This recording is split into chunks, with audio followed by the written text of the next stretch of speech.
Olá, amigos.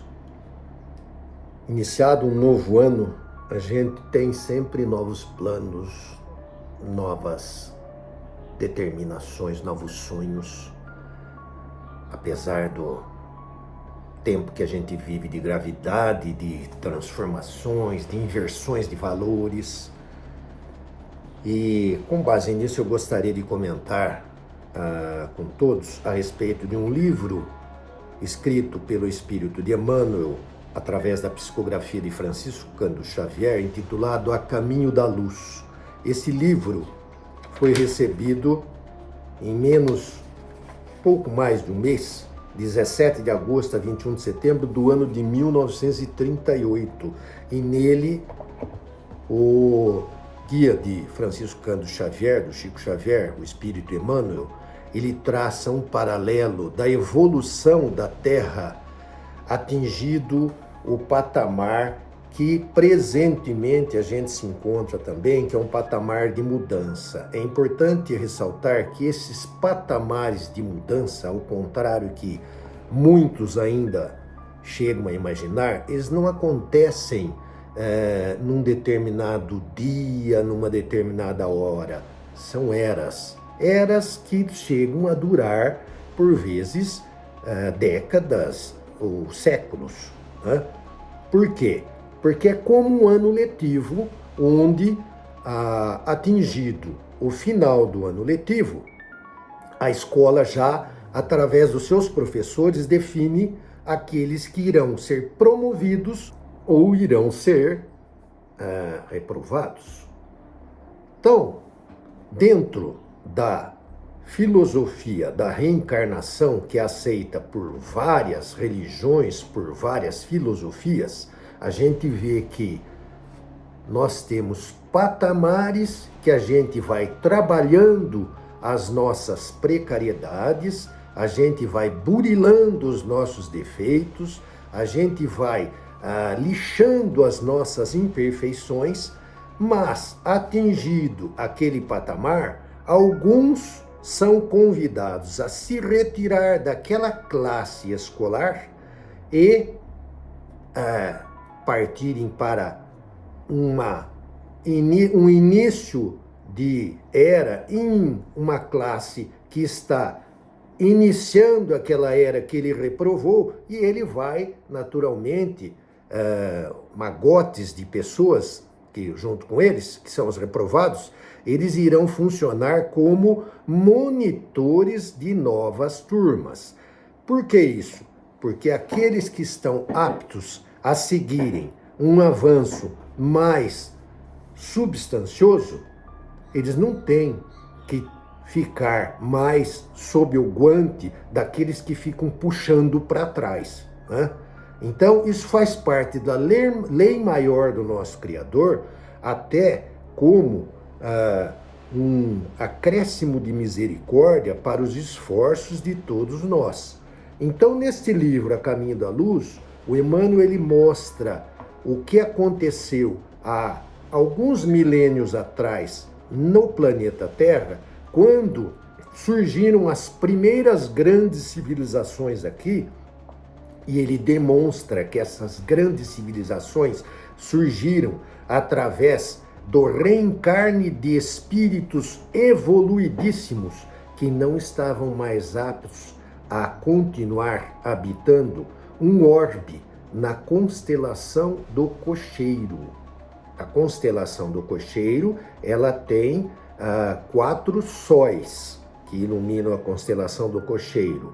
O maior deles é chamado Capela.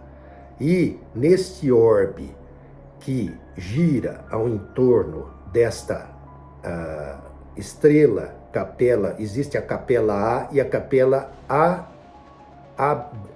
e a Capela B. São 2 sóis mais próximos e 2 mais distantes, né? Então, era considerado, esse orbe, ele era chamado pelos seus habitantes como luminoso mundo, né? E eles foram degredados de lá e renasceram aqui. Assim como hoje nós estamos vendo alguns expoentes da materialidade que estão travando o progresso da maioria da humanidade que quer avançar, mas que através do guante desses déspotas se veem algemados nos seus mais puros desejos de avançar. Eles, igualmente, após essa encarnação, não poderão mais reencarnar aqui na Terra.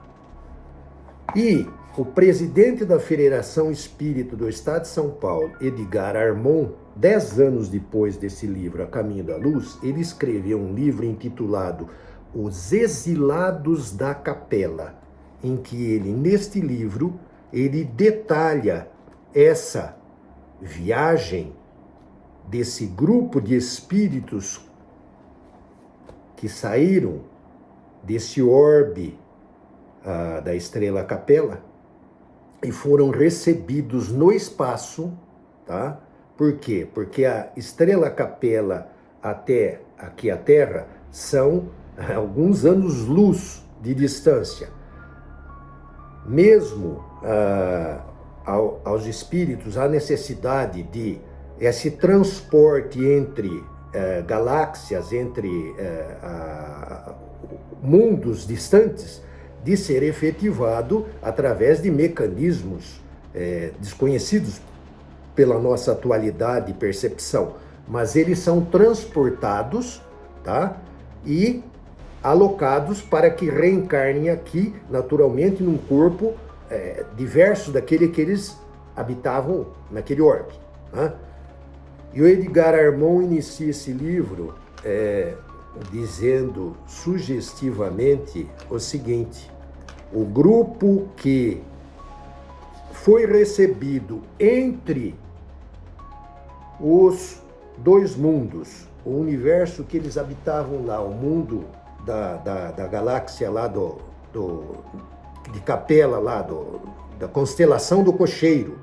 A galáxia, na realidade, é a mesma, nós estamos todos na galáxia, na Via Láctea, mas eles, entre a constelação do Cocheiro e a nossa aqui, e na metade do caminho eles foram recebidos por Jesus, e Jesus deixou claro a eles que iriam colaborar com eles, iriam ajudar eles da melhor forma possível para que eles realmente, aqui através do plantio, do mau plantio que eles tinham feito lá, que eles pudessem se recuperar e voltar para o mundo de origem, de acordo com o progresso de cada um, ou seja, respeitando o livre-arbítrio de cada um.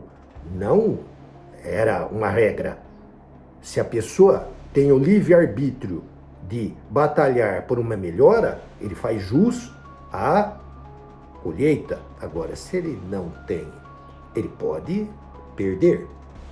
Então, neste livro, Edgar Armon deixou bem claro o seguinte: aquele grupo de sofredores em diversos estágios, mas vamos dizer, aqueles que tinham sido reprovados de continuar naquele orbe que avançava de um orbe de provas e expiações para um mundo de regeneração, que é exatamente o que nós estamos passando agora aqui na nossa Terra, eles, naquele estágio entre as duas constelações, olhando para onde eles tinham sido expulsos, disseram: eis o astro benigno, que era a Capela, o luminoso mundo, paraíso dos nossos sonhos, que perdemos,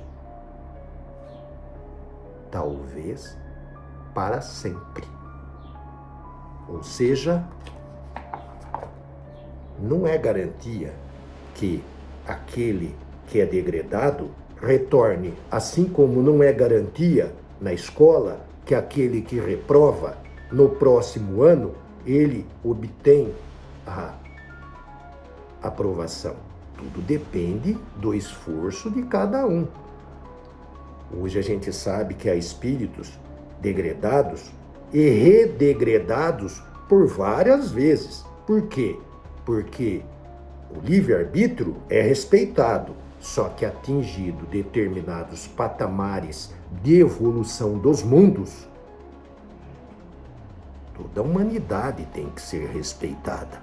E aqueles que querem chafurdar-se na sua ignorância, na sua teimosia e no seu mau caratismo, eles têm que ser alocados em locais condizentes a isso. Que todos tenhamos um excelente ano, um excelente propósito, e mesmo vendo tanta maldade, tantos maus exemplos, não nos esqueçamos do seguinte: sabe aquele aluno que já está ciente de que ele reprovou?